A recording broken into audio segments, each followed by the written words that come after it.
You're listening to the Bear in Mind podcast, episode number 100. A podcast uncovering identity, color, and love, where driving yourself crazy is totally sane and curable. Now your host, T. Bias. We are talking about love, the emotion. So it's love. And for the last few episodes, it's been kind of about anger and things like that. So it's kind of nice to talk about love. And I have been actually looking forward to sharing with you what I've learned about love as an adult.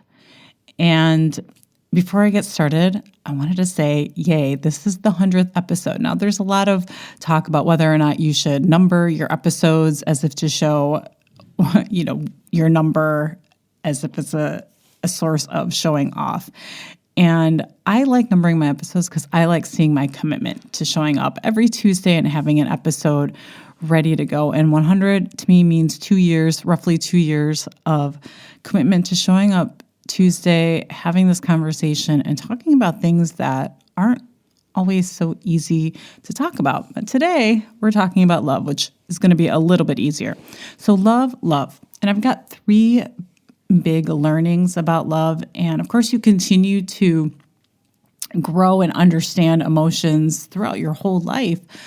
These are some of the things that I wish someone had explained to me a little bit earlier on, like my mid-20s, about love, before you start really navigating some big relationships. And the first thing that I wanted to talk about is that there's this belief that love is an action. And it's a little bit perpetuated by things like we have love languages, and that we feel loved when somebody gives us gifts or spends quality time. And I can't remember all of the love languages. And so that love is then an action. And that is 100% false.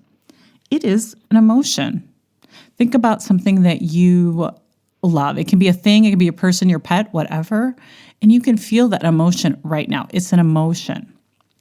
And where there is so much confusion out there when you see stuff on the internet or read an article here or there, is that we forget that it's an emotion that you can take action from.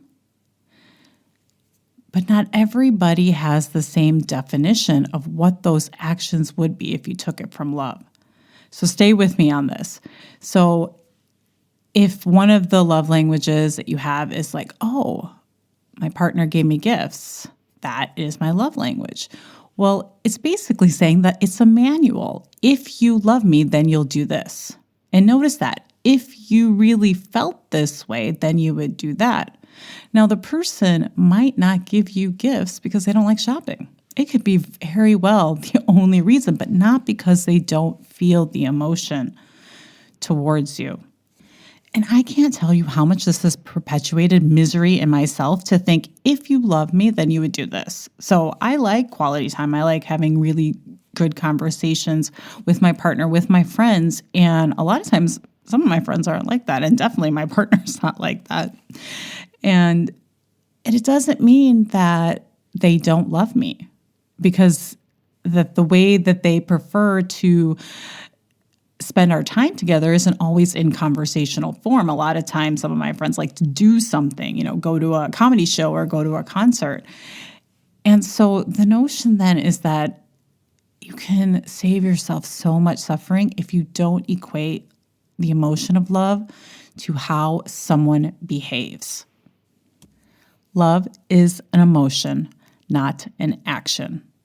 And somebody can love you and not do the things that you prefer, and they can still love you.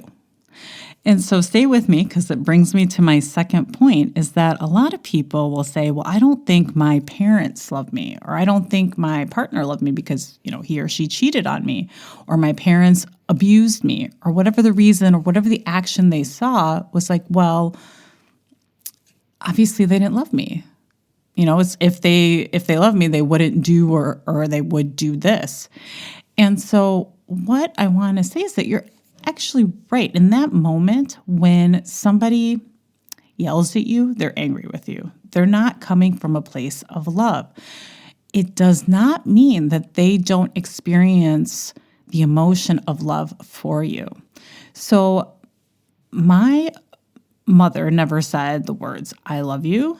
She was very trying to always push me to be better. And so she said, kind of that kind of negative reinforcement. And she was quite, it's a light word, but maybe abusive in that sense. But that doesn't mean she doesn't love me. It doesn't mean that because she came from a different emotion, that she didn't feel that love. And you can go even a little bit deeper, is that a lot of times I know somebody who's adopted, well, my birth mother didn't love me enough to keep me.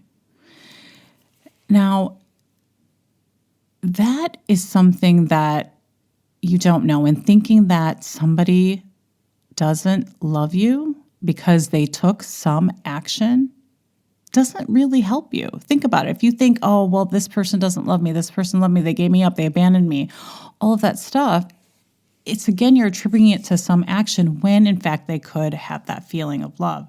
It doesn't help you to think, oh, well, they don't love me because they took this action. They did this to me. They hit me. All you can say is that in that moment when they did that action, it came from some other emotion, but they can very well feel love towards you. So a lot of times, all that means is that people that have difficulty with their emotions, they don't take action from a place of love. They act from a place of anger. They act from a place of shame. They act from a place of fear. So a lot of times when we see those actions, which we don't think is loving, yes, in those moments, those actions that they took towards you that where you felt pain, that's because they didn't act from the emotion of love. They didn't choose to act from love. And so I had a hard time even acting from love, even though I felt love towards the people in my life that I love, my family and my friends. I love them. I love them. And a lot of times, especially before I started to really work on my mental health, was I took a lot of action towards them from shame, from fear, from being irritated, from feeling angry, from feeling frustrated. And so if it escalated, my anger towards them kept escalating, then what happened is, a lot of my actions were really hurtful. I said things that I didn't mean. I yelled. I tore up some photos. Yes, I'm the person that did that. And so that's what's happening. A lot of us don't really understand our emotions and aren't in tune with them, and we can learn to do that. And so what we do is we just operate from a default setting of emotions. We don't choose love. So that's where another thing where you can choose love in moments to act from. And a lot of times it is a struggle to find that place when you are feeling shame, when you're feeling fearful, when you're feeling angry, is that those are some of the emotions that our brain, by default setting will take actions from that. But it doesn't mean that there's an absence of love from somebody who's operating from a default setting of anger, shame, and fear. When I started to understand that concept, I started to understand a lot of my relationships so much better. And I started to feel better, even though, yes, my mom took a lot of actions from anger towards me. I feel better knowing that she loved me and that she had a hard time managing her emotions. She had a hard time managing anger, fear, and shame in her life. And I can look at her and I can look at her with compassion, knowing that she does love me, yet she was running at these default emotions. So then what usually ends up happening after I talk about these two concepts is well, then do you stay with somebody that is operating always from anger, shame, and fearful?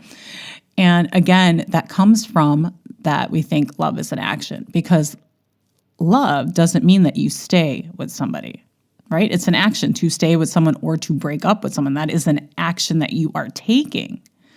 And those actions of either staying with somebody or breaking up with somebody can come from a place of love. Whatever you decide to, stay with somebody or break up with somebody, is that we think that those need to always come from this negative place, and that's not the case. It can come from feeling love, because when you feel love and you decide, okay, I'm not going to be in this relationship, you're going to handle that so much differently. Or you're going to decide, okay, I'm going to stay in this relationship. I want to make it work from a place of love. You're going to show up in that relationship so much differently, rather than coming from resentment or some other emotion for saying, well, I need to stay here. I have to stay here. So love doesn't mean that action of staying in a friendship, staying in a relationship with someone, or it doesn't mean that you don't love them if you don't stay. And the biggest thing that we forget when we talk about taking action from a place of love is that coming from a place of love is not only about the other person, it's also about showing love to yourself. And I have a very recent example, because of course you know that I do. With the timing of this episode, I have a pretty good friend, and I was feeling irritated. And I could of course, just say, I'm irritated. I know why I'm irritated, and still show up with love. And that was my plan. But a lot of times, it could look like not addressing the irritation. Oh, you're coming from a place of love. You're not going to address the irritation. And this time I wanted to address the irritation. And a lot of times people would equate that we're not coming from a love for my friend. This time I was coming from a place of love for her and myself. So we forget that that emotion is not just applicable to the other person that we're in a relationship with, but to ourselves. So I showed up from a place of honoring how I was feeling and then addressing it with my friend, but in a loving way, not coming from a place of being irritated and then going, probably saying something I would regret later, but instead saying, hey, I think she's coming from a good place, but this behavior that she did, I didn't like it. And I know it's from a good place, so I'm still going to address it, knowing that she's coming from a different place. And I communicated in a way that I am so proud of, that I'm not going to regret that, because it did not come from the original emotion of irritation. I let myself be irritated, and then I chose love. Then I got to a place of, okay, I think she's coming from a really good place when she said this to me. I'm going to talk to her about it. I'm going to say something about it and address it, and I did. And so we often forget that that emotion, love, is also about showing up for ourselves, loving ourselves, and at the same time, loving that other person. That's all I have for you this week. I'll check back with you next. Thanks for listening. Listen for a new episode next Tuesday by subscribing on your favorite podcast platform. Bye for now.